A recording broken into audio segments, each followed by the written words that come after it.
నమస్తే అందరికీ. ఇప్పుడు ఉడాన ముద్ర చూద్దాం.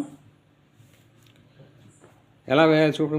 దీని ఉడాన ముద్ర చూపుడు వేలు, మధ్య వేలు, ఉంగరపు వేలు, ఈ మూడు చివరల్ని, వేలు చివరల్ని బొటన వేలు చివరితో కలపాలి.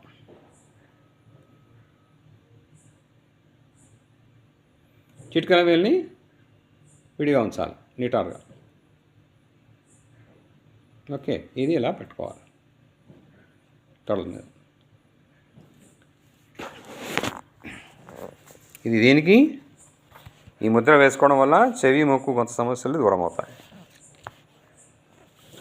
సో ఉదాహరణ ముద్ర ఎట్లా? చూపుడు వేలు, మధ్య వేలు మరియు ఉంగరపు వేలు చివరలను బొటన వేలు చివరితో కలిపి ఉంచి చిటికన వేలును మాత్రం నిటారుగా ఉంచితే అది ఉడాన ముద్ర. ఓకే, ఈ ముద్ర తలను, కాళ్ళు, చేతులను సరిచూసుకుంటుంది. మెడపై భాగంలో ఉన్న అవయవాలు ఈ ముద్రతో చైతన్యవంతం అవుతాయి. ఉడాన ప్రాణ చైతన్యవంతం అవుతుంది. ఈ ముద్ర వేసుకోవడం వల్ల చెవి, ముక్కు, గొంతు సమస్యలు దూరం అవుతాయి. ఉడాన ప్రాణ చైతన్యవంతమై జ్ఞానేంద్రియాలు మరియు కర్మేంద్రియాలు పనితీరు మెరుగుపరుస్తుంది. సింపథెటిక్ మరియు పారాసింపథెటిక్ నాడీ వ్యవస్థలను చైతన్యవంతం చేస్తుంది. సో చేసుకోండి, ఆరోగ్యం పొందండి. All the best.